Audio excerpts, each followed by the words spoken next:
दुहाई देती है दलित समाज की। 70 साल सरकार में रही, एक कदम नहीं उठाया दलित समाज के लिए।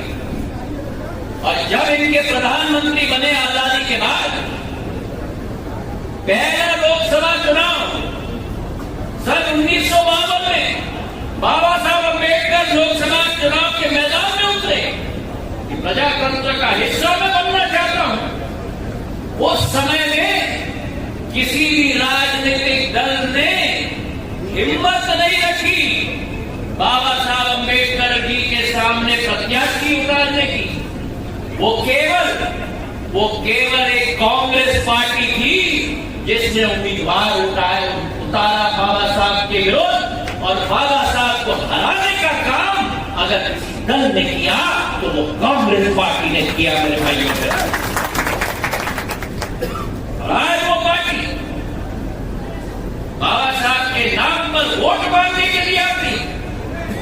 70 साल एक बार भी बाबा साहब का नाम नहीं लिया संसद में। उस दल के लिए कोई और महत्वपूर्ण नहीं है, उस दल के लिए केवल एक परिवार महत्वपूर्ण है। और समझदार को इशारा करती है मैं किसकी बात कर रहा हूं। I beseech you, I am fighting for the cause of the Dalits. I beseech you, उपाध्यक्ष महोदय, कांग्रेस की सरकार ने मीरा कुमार जी को अध्यक्ष बनाया, जो दलित है उनको अध्यक्ष बनाया। कांग्रेस की सरकार ने राष्ट्रपति के आर नारायण जी को बनाया। कांग्रेस की सरकार ने 7 कैबिनेट के मंत्री बनाया। मैं जा पाया जहां इंदिरा गांधी जी बेलची में गई थी अपने वेस्ट तक पानी में घूमते हुए, जब दलितों का नरसंहार हुआ था। राहुल गांधी ऊना गए थे, रोहित वेमुला के यहाँ गए थे। इस सरकार का एक मंत्री क्यों नहीं जा पाया एक ही घटना पे? मैं कांग्रेस की सरकार ने SC ST एट्रोसिटी एक्ट लेके आई। असलियत यह है कि भाजपा का असली मुखौटा आज उतर रहा है, ये असलियत है। जो बात की जाती है कांग्रेस मुक्त भारत की, अब आप बात कर रहे हैं दलित मुक्त भारत की।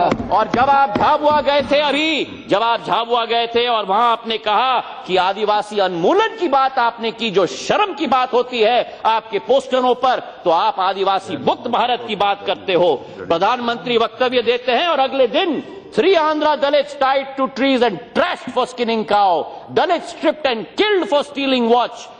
और क्या प्रधानमंत्री ने जो शपथ ली थी भारत के संविधान के बारे में, क्या कहा था कि मैं भय या पक्षपात, अनुराग या द्वेष के बिना सभी प्रकार के लोगों के प्रति संविधान और विधि के अनुसार न्याय करूंगा।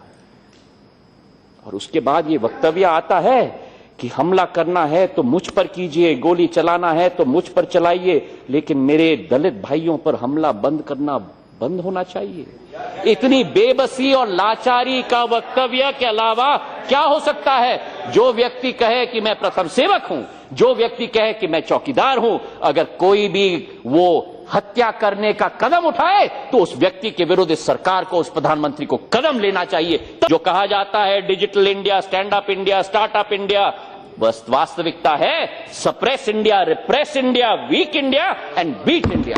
याद दिलाना चाहता हूं जो अटल बिहारी वाजपेयी जी ने कहा था कि क्या कहा था? उन्होंने कहा राजधर्म निभाओ, राजा के लिए, शासक के लिए प्रजा, प्रजा में भेद नहीं हो सकता, न जन्म के आधार पर, न जाति के आधार पर, न सांप्रदायिकता के आधार पर।